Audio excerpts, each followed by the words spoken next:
You're listening to The Upland Rookie, a podcast presented by Final Rise, Onyx Hunt, Nastra, Gunner Kennels, and Inukshuk Professional Dog Food. And you're listening to episode 97, part 2 with Erik Petersen. If you haven't listened to part 1, go back and listen now.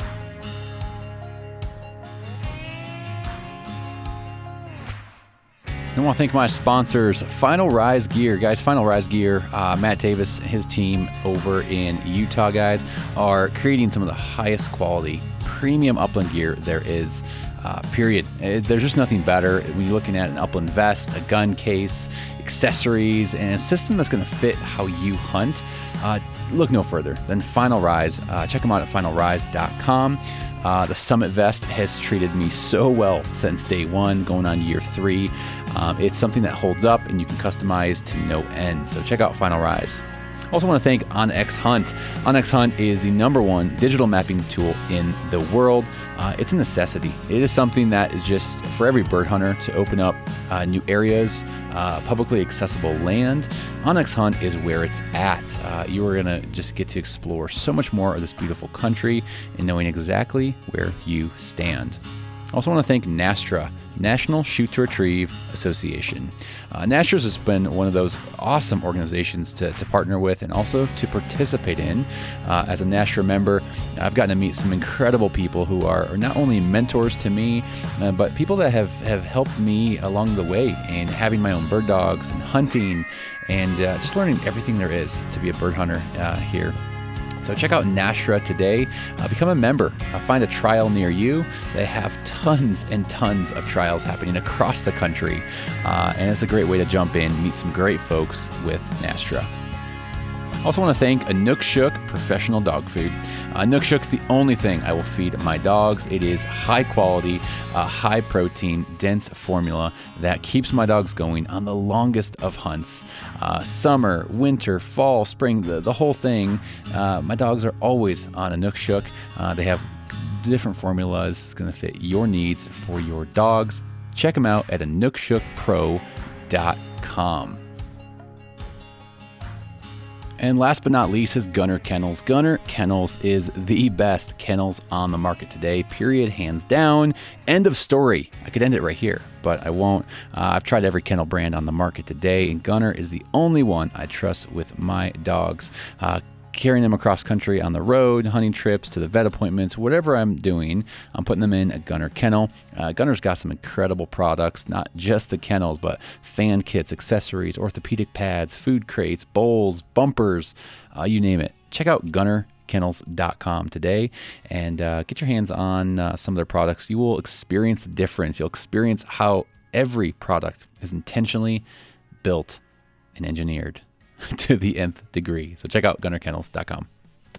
Well, welcome back to the Upland Rookie Podcast. I'm your host, Will Larson, and this is episode 97, part 2 of my conversation with Erik Petersen. Our conversation got so good, I decided to break it up into 2 parts. So I'd highly recommend, if you have not listened to part 1, which would be episode 96, if you've not listened to that yet, hit pause, go back, give that one a listen, and then jump back in here to episode 97. Again, lots of great content and just Erik unpacking his story and some of the creative process in producing high quality videos that are really telling a story.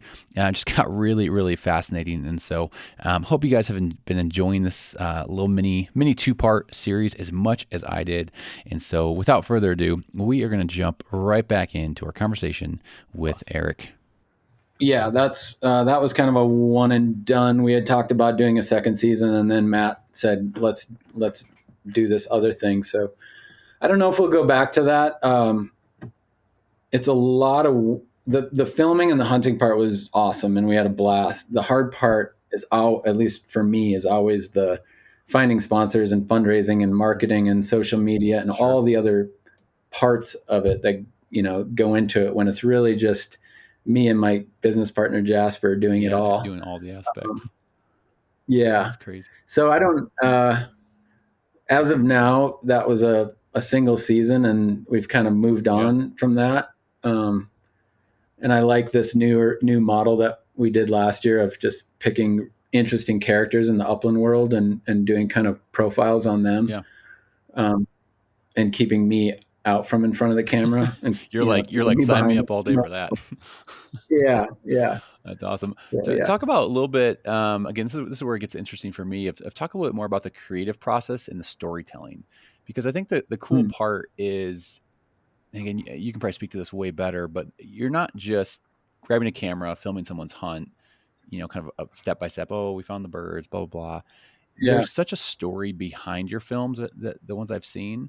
So talk a little bit more about like the storytelling aspect and the creative aspect of that goes into this really well done film, or the well done films you're doing. Yeah. I mean, my whole career has been, I guess, if I were to label myself now, I'd call myself a storyteller because uh, the medium has changed so many times for me. I started out actually writing, then doing still photography, now film. I still write occasionally. So the medium changes a lot. The common theme though is the storytelling, and I think my career as a photojournalist really helped me hone Mm, that part of it. Uh, so now, yeah, I'm trying to trying to figure out how to dissect this thing. I mean, for me now, it's like I'm looking for characters that have layers of depth to them. Uh, Someone who's a bird hunter is not terribly interesting in and of itself. sure. So, what else? What challenges have they had in life, or what struggles have they had to overcome, or what interesting other things do they have that can tie into this bird hunting to make it a more universal story? Because I think in order um, to appeal to a wider audience, it's got to be more than just hunting. It's got to be more than just bird hunting or dogs. Those things are all super interesting to most of us. Um, but there's got to be some like universal story or universal truth at the end of it that the audience walks away with. And I think that's the difference between like go out and film a Sure. hunt and the narrative arc in that is we went out, we found the thing, we conquered it, end of Over. story, Yeah. right? Um, and generally I'm looking for more than that. You're still following that narrative arc of beginning, middle, and end. Like you're working towards some kind of climax or pinnacle in the story, and then resolving any conflict that came up. It's no different than if you're writing a Sure. book or shooting a Hollywood film. In my mind, obviously, this is a scaled down version in a huge way from a Hollywood film, but you're still taking those classic storytelling techniques, which is, there's got to be some conflict, whether it's Mm, internal or external. There's got to be um, a point where that conflict is resolved. So those things that they taught 100 years ago in journalism classes or in storytelling classes, those still hold mm, true. Um, and then the depth to the character I think is really important because the more uh, the more there is to a character, the more the audience will relate to them. I yeah. think because if you watch something that the person easily succeeds at what they do, it's hard to like relate to that person because none of our lives are that Sure. easy. We all face struggles, whatever they are, and I think that's life, and that's what makes a good story. Absolutely. Absolutely. Well, everything you just said there, as a viewer, I guess of some of your shorts and your videos and things like that, it's those things are felt, and that's what, again, everything you're saying, like those are the pieces I connect with. Because again, it's a very Mm-hmm. different thing of watching a video of going out to hunt. You get your limit. Mm-hmm. You could get in the truck and go home. That's one kind of video, but the videos you're putting out, Yeah, some of the things you've worked on, have those complex layers, and I think that's just as a yeah, viewer what draws me into watching some of those 3 4 times. yeah. Well, thank you. Um, I think a good example of that is the one that was just released by Final Rise that we shot last fall called Devil's yep. Claw. And Robert Poor was an amazing guy, a great character. We went into it knowing essentially only that he's a bird hunter. Hadn't met him before. I did a pre-interview with him to get a bit of information about him and just kind of at least have some guideposts Sure. to to lead the story. But it really wasn't until we got down to Arizona and spent a couple days hunting with him that the details of his life started to come out, and we were able to kind of tease out some of those interesting parts of his life. Like, I mean, this guy, and maybe have you seen that one? Yeah. Okay, so he looks like a curmudgeonly old guy. Not old guy. He's not an old Wow, guy. Robert, don't send me hate mail. Sorry, Robert. Sorry, Robert. Send it to Eric. Not old. I shouldn't even say He does have curmudgeonly. a I'm sweet trying mustache. to think. He's got that like old Yeah, school. yes, he looks old school. He looks a little rough, but he's got an amazing sense of humor. You would never guess it, but he's like the godfather of memes. I mean, he makes these amazingly funny upland hunting memes that you would not, if you looked at him, you'd be like, that guy he's not on Instagram. Right, yeah, exactly. But he's got a great sense of humor and great. And so all like these things started to come out in the days that we spent with him. And then, we were talking about all the pokey things that'll get you in Arizona, and he described to us this devil's claw, and it wasn't until like day 3 of hunting with him that this concept of like, here's this guy who's making a concerted effort to get people out and appreciate the things that he loves, this landscape, the birds, the sport of upland hunting, especially Mearns quail, like very specific, important to him. And he's dispersing this knowledge to anyone who asks. Essentially, he's a wealth of information, and he's happy to share it with people. And it was much like the story you told about this devil's claw, which is a pokey thing that attaches to you in the Arizona desert and then disperses its seeds by traveling along on your pants leg. So that's like one example of. And so you didn't go in with that. You learned that as you were filming. No. Yeah, which often happens. It's like until you spend enough time with a person and really get to know them on a deeper level, that stuff doesn't come out. Like I feel like hunting is on a very scaled down, and I hesitate to say this because it's really not related at all, but it's like going to battle with someone. Like if you spend enough time outdoors, whatever you're doing, whether it's rock climbing or kayaking or skiing or hunting, you go through challenges together, and it develops this bond. And in that bond comes a connection that allows you to communicate on a different level and get, and, garner information about a person that you would never otherwise know. And that's often the case, is like this stuff doesn't come out until you spend enough time with someone. And I think that's another big takeaway from my days of photojournalism, is it takes time to get to that level of storytelling. Yeah. So kind of like what you're sharing with the story you did in Robert here, do you typically go into films like these with like a full written out like story, or is your approach, you kind of let it develop, you kind of get to know them personally and let the film go where it goes? It sort of depends on the film. Early in my filmmaking days, I was very documentary style. So I would roll with the character for months at a time and let the story unfold as it goes. The deeper into this we get, the more polished our work gets, and that just requires more scripting and more planning ahead and more like storyboarding and figuring out what the story is, how we're going to tell the story, but also what visuals are going to go along with that in order to convey that story visually as well as, audibly. Okay.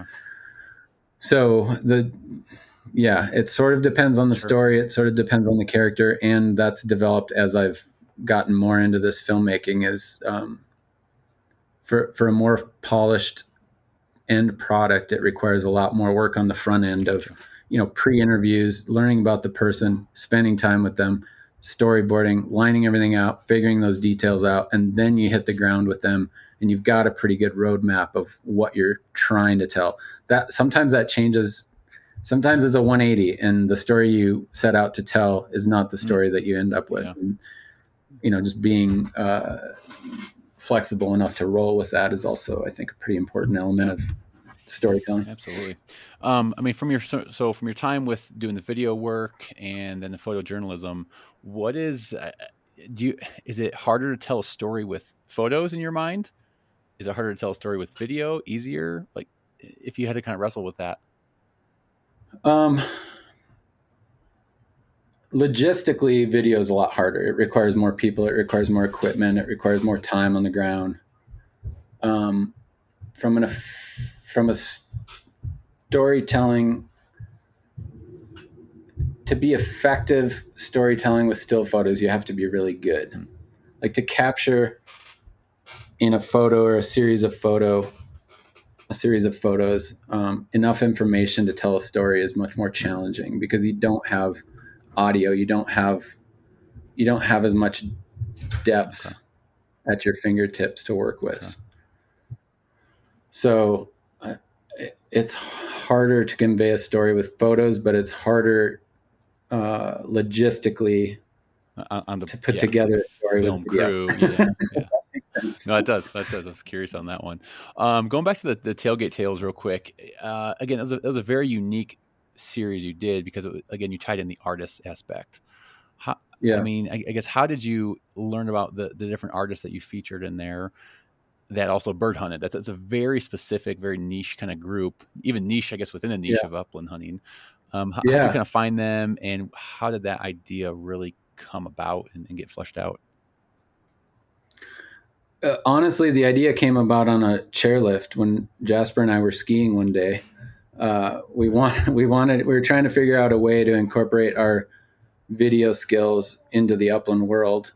We didn't want to do just we wanted to do something really unique and something really different. Um, there's a series that Canna Outdoors has done. I'm trying to think of what it's called now. It's all in the waterfowl world. Oh, I can't think of the name of it now, but he's an amazing storyteller, and he travels across I think all 50 states, and is still telling these stories. Anyway, that was kind of the Okay. model. This guy was doing some amazing storytelling and telling in the waterfowl world, and we thought nobody's doing that in the uplands. Somebody's got to. It's going to happen. Why not? Why not us? So yeah, the idea was birthed on the chairlift skiing one day, and the characters. I mean, Montana is a wealth of interesting characters and bird hunters and artists. Most of them I actually knew ahead of Okay. time. The musician we had, I shot. He actually scored a film that I shot for Patagonia years Oh, right ago. on. Um, so, and he had gotten into hunting later in life, and I thought there's so many, adult onset, Sure. whatever we're Yeah, yeah. calling those people now, uh, I think that's the right term now. hunters. I think so. Yeah, okay. There's so many of that style of hunters that we wanted to include someone like that who hadn't gotten into hunting, until they were an adult. So he was a good fit. Uh, the tattoo artist was a buddy of Jasper's, and that episode I actually got a Oh, that's tattoo right. of Yeah, my yep. I remember that. short hair flushing a rooster, which was fun. Um, so he was a friend of Jasper's, and then Chris Dombrowski, who's a writer and poet out of Missoula. I had photographed him for some magazines in the past. I knew he was a big bird guy. He's got an English setter, and an amazing writer. And so I had photographed him before. Amber Blazina, who is a wildlife artist, she was a connection from someone I knew that was suggested to me, and she was a wonderful human and a great artist, and fun to visit with her. And then, and then Matt, I guess, was Yeah. the last one, and I got connected to him. I bought a Final Rise vest early on. I think I was, one of the early buyers of that vest when he just got started, and then I shot some photos of birds and dogs in his vest and sent them to him and said, "Hey, this is what I do. If you ever need, marketing photos or Yeah. whatever, this is my wheelhouse." And so we connected that That's way, awesome. and that's led to a great Yeah. relationship. Dude, that's so cool. That's I still think going. Matt needs Yeah, to start putting like serial numbers in these vests. So we I've talked to more and more people, a couple other people, who again we're in that early stage of vest orders, and so I'm always yeah. curious, like who got the first one? who Yeah, got it would be really interesting to know, number like, one, Matt? my top 10, my top Yeah, 20. I kind of just want to know. Yeah, yeah, that's a good That's idea. too funny. Couple more things on this kind of the topic here, Eric. Can you talk a little bit more about the Ripples project you've been doing with Pheasants Forever? Talk a little bit what that is and what you've been doing with them. Yeah, I mean, man, Ripples was probably the most deeply personal film project I've ever done. Like I said, I'm not a big fan of being in front of the camera. My journalism background almost makes it feel wrong to turn the camera on myself. But I wrote a story for Pheasants Forever Journal probably 4 years ago now about my adopted son, Casa, who's black, um, and getting him into hunting and this kind of the struggles for him being a black kid in a really, largely white pastime or endeavor, uh, and and how it was hard for him to really embrace something in which he couldn't see himself in. Like there were no black role models for him to look at in the upland world. And alongside of that, or parallel to that, was this glaringly obvious fact in my mind that unless we broaden the user group of hunters, in particular upland hunters, Sure. obviously in this case, um, there's not going to be many of us left. Like it traditionally has been an old white guy sport, Sure. right? And no, that's not a knock on old white guys. I'm one of them now. But like it needs to expand beyond that in order to survive, in my mind. Like we need to open it up to more kids and women and people of color. And so that was the magazine story that I wrote, was kind of this wrestling with, I have a black kid who loves to hunt. He doesn't have a lot of role models. There's not a lot of people out there for him to look up to grasp onto. Like he loves soccer too, but he can watch a soccer game and see someone Sure. who looks like Make a him, connection. Yeah. which helps, I think. Yeah. So I wrote that story, and probably 9 months later, I got a message on Instagram from this guy named Douglas Spalla out of the blue, who said, "I read your story, and I have a very similar story as Casa, and I would love to be that role model that you're looking Mm. for." And it kind of blew me away, and it kind of freaked me out because I didn't know this guy from Adam. Sure. And excuse me. So we connected and talked on the phone, and he kind of told me about his story. He's a black guy who was adopted into a white hunting family in a small town in Nebraska, real similar to Casa's story. And he was like, I want to help Casa. Like I'm here to help. I want to be a positive influence in the upland hunting world. So we talked, and ultimately what came out of that was this idea. We should do like, first he said, I want to bring my dad to Montana, and I want to hunt me and my dad and you and Mm. Casa together. I think it'd be really cool for Casa to see like a mirror Sure. image of you guys out in the uplands. So we talked about that, of them coming up to Montana and hunting, and then pretty soon it kind of turned into, well, maybe we should turn this into a film. So I reached out to Pheasants Forever. I've worked with them in the past, and they were amazing and said, "Yeah, let's do it. This sounds Mm. awesome." So Douglas came to Montana. I got a handful of friends together in the film world because obviously I wasn't going to be running camera. I had to be in front of it again for Mm. that one. And we spent a week in central Montana hunting and filming and telling the story about what it means to be black in the upland hunting world, what it means to have mentors, that look like you, or that you can relate Sure. to, and what it means to expand this thing that we love and be more Yeah. inclusive. Wow. Dude, that is Does that make that is kind of blew me away, honestly.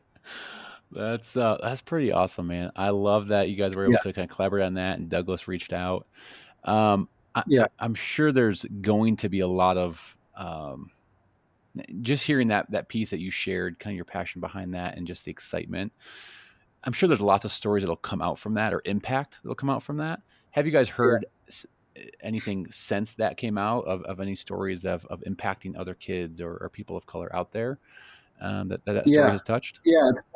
It's been amazing. I mean, the name of the film is Ripples, and uh, the intent of that was like more what Douglas is doing. He's creating ripples in the world by stepping out and becoming this mentor, not just for Casa, but now he's on the board of on the national board of Pheasants Forever, and he's Mm, put himself out there in the sure. public in order to move this movement forward, which I think is really cool. And the ripples he's created with that are far beyond what we'll ever know. But the ripples that have come from the film too have been Mm, astounding. Like I've gotten so many messages of people, a lot of other adopted families actually who have said, you know, we adopted a black kid too, and we're a big hunting family, and it's just really impactful to have um, this model and this film and this movement to kind of show their kids and show that they're not the only yeah. ones. Um, and I mean, it's created friendships Sure. too. I had a guy who works in Ethiopia in the adoption world, and he's like, hey, if you ever want to go take Casa back, if you ever, you know, it gets opened some Mm, amazing doors. that's So so cool. it's been really Yeah. cool. It's amazing to get that feedback from people and how it's impacted their Yeah. lives. That's incredible, man. Is Casa, is he Yeah, your 13-year-old or your older one? yeah, Okay. he's the Okay. younger. Yep. Okay. Dude, that's so cool. I love that. Yeah. Um, what projects you have coming up? Do you have anything that you can share about kind of on the horizon, or anything exciting you wanna share or tease anyone with? Um, there's the final Rise film of the year that's dropping. Is This is becoming a theme, and I don't want to make it sound like I'm the subject of all my films now, but uh, the third of the three films that we did for Final Rise last year was about the boys, my boys and Oh, I, heck yeah. and That's awesome. and us hunting. That wasn't my idea. We had settled on Amanda Ballingy as the first one and Robert Poor as the second one, and we were tossing around ideas for the third character that we were going to do. And we had a handful of ideas, and none of them quite panned out. And when we were up in Northeast Montana sharptail hunting with Matt, filming the first of the three episodes last September, and he said, you know, honestly, if I had my pick, we'd do the third one about Hmm. you. And I was like, no, Yeah. that Hard doesn't pass. sound like a very good idea at all. Hard pass. I did that with ripples. I'm not really interested. And then we kept tossing around other ideas, and Jasper was finally like, Erik, I think the one that's going to be the most interesting story is going to be about you and your Wow. boys. So I was kind of overruled, and I'm glad we did it. It turned out really cool. It's uh, I won't say anything more about it. You should just watch it. It comes out, I think, next Okay. week. It'll be out in August, so keep an eye out for that Okay. one. That's probably the biggest one. That's probably the only one I can share right Sure. now. Okay. But besides your Um, caribou hunt that got canceled. yeah, that'll hopefully happen at some Yep. day. Very cool, Um, man. but yeah, I'm excited for that one Yeah. to come out. It turned out really good in spite of me being in it. Jasper did an amazing job with the filmmaking, uh, and a big part of the storytelling too. So That's awesome. I'm pretty excited to get that one out. I'm proud of Yeah, that I one. bet, man. I mean, the first two have been incredible. Seeing the one on Amanda, then the Thanks. one on Robert. Robert was a guest on the podcast couple episodes ago. I had him on, and Thanks. again, the layers of Robert. I thoroughly enjoyed that conversation. We Yeah. obviously talked about the memes, and but more of his. I think that's what, at least online, that's what Robert's known for, kind of as his memes. But when you, Yeah. I don't want to make the onion comparison, but when you peel back the Yeah. onions, when you sit down with this guy, Yeah. there is so much richness there of Yeah. who he There's a is, his lot. upbringing, like you shared, his wealth of being able to share knowledge, not pins. Yeah. Let's be very clear, not Yeah. onyx pins, but his wealth of, hey, let me teach you, let me take you out in this country and show you, and walk alongside someone. So that's the cool part. When I Yeah. get to sit down with someone and hear that. Yeah. And he's just a really intelligent Oh, guy. It's fun to talk oh to. yeah, He's a wealth of I knowledge. know. That's pretty incredible. So, anyways, we're looking forward to Yeah. that next and last Final Rise film for the season. So we're Thanks. excited. Yeah. One of the, as we kind of close this thing out here, Eric, a couple of the standing questions I like to ask every guest. Kind of the big one here is thinking about the new hunter out there, thinking about someone who's maybe just getting into upland hunting, bird dogs, whatever it might be. What is a piece of advice that you would share with them? Uh, I know it's a loaded question. yeah. I mean, I'd say find a friend or a mentor who's willing to show you the ropes, because I think the wheel has already been invented. It doesn't pay to reinvent the wheel. I think you can bypass a lot of mistakes, both in dog training and hunting, by finding someone knowledgeable who's willing to share that knowledge. Mm. And then, yeah, don't take yourself too seriously. This is supposed to be fun, right? I think it's easy when you're starting out to take it really seriously, but ultimately, we're doing this for fun and to get outside. Sure. That's so good, man. I love that. All right, then last section here will be a rapid fire questions. So I'll ask you a few series of questions, and you go ahead and give me your off the cuff answer, and we'll Okay. bring this thing home. Okay. All right, for you, Eric, what came first, the dog, the gun, or the bird? Oh, the dog. Yeah, definitely the dog. That first black lab, like I said, sent me down the rabbit hole that I still haven't recovered from. The endless rabbit hole. What gun are you Yeah. carrying into the field, and why? Browning Satori 12 gauge, because that was the gun that was given to me for a high school graduation present by my parents, and pretty much, with few exceptions, the only gun I've shot since. Okay, right on. Right on. All right, similar to that one. What if you had to pick one gauge for the rest of your life? What gauge are you going with? Oh, I'd have a hard time putting the Satori down, just because I've shot it so long now and I shoot it pretty well. But I've started shooting 20 gauge a bit Okay. more, which I love to carry, just the lightweight. And I've started hunting, smaller birds other than pheasants lately, and it's nice to have something a bit smaller. So over under regardless, because that's what I shoot best. Okay. But yeah, probably a 20 gauge over Okay. under. Okay. Very cool. That's interesting. Your favorite gun's a 12 gauge, but if you had to narrow it down, you're picking a 20 gauge. Yeah, I mean, if you'd asked me 5, 10, 15 years ago, I'd have said 12 gauge all the Sure. way. But I think, You've adapted. yeah, You've seen the light, Eric. yeah, yeah, Love it. yeah. Either that or I'm just getting weak, because carrying that 12 gauge around gets heavy after That's a true. while. That is true. First couple years of bird hunting, I carried around a Benelli Supernova pump, and that thing, I swear, it's like Yeah, 12 pounds, man. Carrying that thing, that thing through a yeah, field. Oh my gosh, that thing's yeah, brutal. yeah. You get Yeah, smarter that's over true. time, I A little bit, slowly. guess.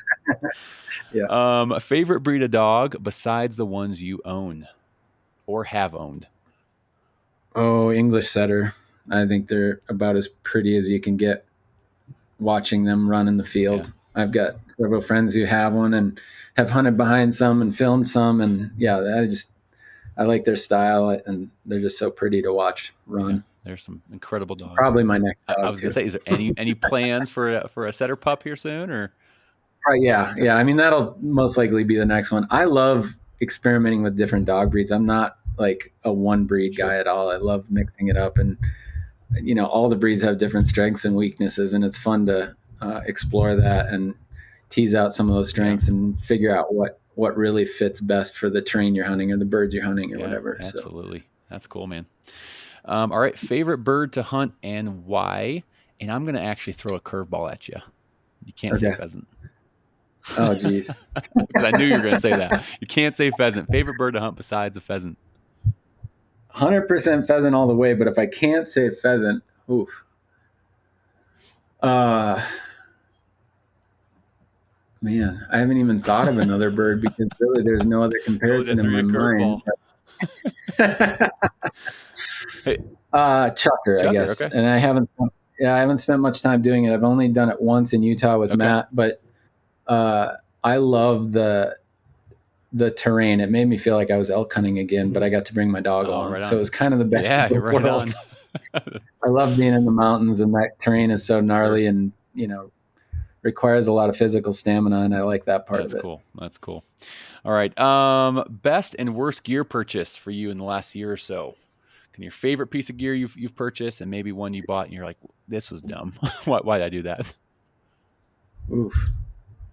I mean, I didn't purchase this in the last year, but my favorite piece of gear is definitely my Final Rise vest, because I think that's the most often Heck yeah. used and the most utilitarian piece of equipment we as bird hunters use.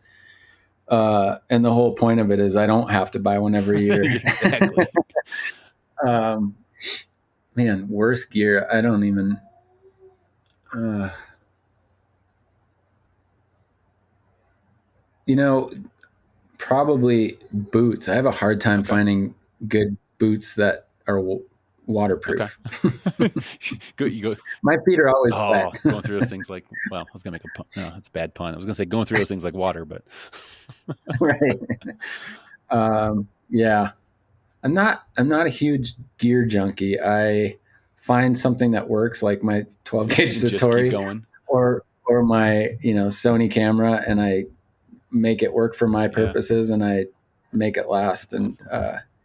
so yeah, I'm not a huge gearhead, whether it's cameras or hunting Sure. stuff. I just kind of figure out what works and go with That's it. awesome, man. That's another good piece of advice too, even for anyone getting into it. It's, you don't need all the newest gear, things like that. And I'm preaching myself a little bit too, Yeah. because I am more of a gear junkie, but I think that's Yeah. that's that's a growth area, I would say, for me. I mean, I appreciate that in people that I hunt with. Like, I like learning about new gear. I like seeing what other people are Sure. using, because I'm not that way. And there are times when I wish I was. I don't look down at those people. I think it's a strength as much as a Sure. weakness. Sure. But I've just never been wired that way to like geek out on the gear Yeah. part. Yeah. It's like, let's go do Totally. it. Let's just go do it. Let's go climb that Chucker Hill. Yeah. Yeah. Yeah. All right, two more here for you. Your go-to snack on a hunting trip. Ooh, Nutter Butters. Nutter butters. Oh, good old. I haven't had one of those in years. Yeah, they don't melt. That's true. That's that's so true. Just put a Yeah, couple of those in the that's it. pocket and off you Yeah. go. You might be Yeah. the first guest. I actually know you're the first guest to say Nutter butter. So, congrats. I always like getting different answers. You hear some weird stuff, man. What's the weirdest answer you've had there? Um, it's some kind of a pie. Someone mentioned it's like this meat pie. Oh, You get like gas ooh, stations or something. I think maybe from Montana or North Dakota or something. But sounds it's dangerous. it's like this little mini meat pie.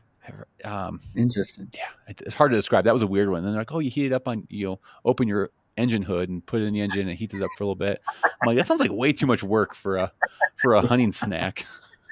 Yeah. But they My food game is about as strong as my gear game. It's just, I'm just just grab like what's in the fridge and utilitarian.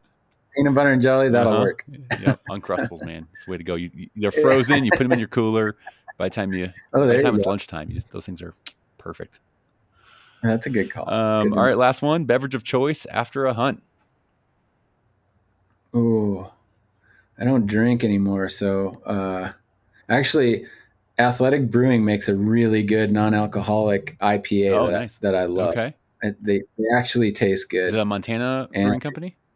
no, I think they're East Okay. Coast, but you can kind of find them everywhere now. They've kind of gotten Oh, popular. nice. So, yeah, I mean, I'm a big coffee drinker Heck too, yeah. but Heck yeah. after the hunt, probably a Athletic Brewing beer, I There you go, guess. man. And coffee, I mean, you can do coffee before and after a hunt or during. Yeah, yeah, I do usually all day. There you go. Oh man. Well, Eric, this has been so much fun, man. Where if people want to follow along on kind of some of your work, your stories, what's the best place to follow along? Instagram, Facebook, your website? Yeah, Instagram, and it's just Erik Petersen photo. Erik is with a K and Petersen is Okay. SEN. But yeah, Erik Petersen photos is kind of my website and social media presence all wrapped up There in you one, I go. Keep guess. it simple, right? I Yeah. like it. Yep. I also appreciate the EN. I get the Everyone thinks I'm an ON Larson, and Oh it's weird. yeah, I'm an EN, so it's always it's a good Midwest name. yeah. Where did you grow up? Chicago. Yeah, yeah. Okay, yeah, that's a good So, Midwest spelling, yep. right? Just to Just throw them off a little throw a bit. curveball. Yep. Exactly. Yep. Well, Erik, this has been, I can't say my favorite conversation because, I'm going to piss someone off. But Yeah, Robert will yeah, let you live Robert will, down. yeah, he'll throw a hissy fit. But this has been a blast, man. I've really loved unpacking your story more. And thanks for just articulating kind of the storytelling piece of some of your work. I think that was a part Yeah, I was most excited to get into a little bit. I had some other people just talk about film and photos and all that stuff, which is super fun. But I really was excited to dive yeah. into that aspect more. So thanks for unpacking that. Oh, my pleasure. Yeah. Yeah, this has been Yeah. fun. Thanks for having me Absolutely, on. man. Appreciate it. Well, we will talk to you soon, I'm sure. And good luck this season. I know it's kind of right around the corner for a lot of us. And so, Yeah, it's coming up yeah, good quick. luck. Have a blast with your kids out there. And maybe we'll cross paths someday. Sounds So, good. Thank thanks. you, Will. All right. Well, that's a wrap of my mini 2-part series with Erik Petersen. Erik, thank you so much, man. Thanks for just taking time to really thoughtfully unpack more of who you are and some of the work you've done and the intentionality that you put into each and every video series that you have done. They have been a big blessing to me, and I know a lot of people. Give us a taste of watching high quality videos on bird hunting and really the stories behind it. Again, I just know high quality videos like that are something that can capture someone's interest. Maybe a new bird hunter who's kind of on the fence about getting into something like this. I think your videos have the ability to really connect at a heart level with the audience. And so all that to say, thank you. Thanks for jumping on here, man. Hey, that is a wrap. Be sure to leave a rating and review on Apple Podcasts or Spotify. Head on over there. Love seeing reviews, what the show means to you, how the show's impacting you in some way or another. And be sure to share it with a friend on social media. I love seeing sharing an episode. You share it in a story, a post, whatever it might be, and just saying, hey, this was great because of X. What is that for you? Whether it's a dog trainer I've had on, or someone sharing some stories, or how they got into hunting. What is it? What's that thing for you that you are taking away and enjoying from the podcast? Until next time, go put some miles on those boots and follow your favorite bird dog. Take care.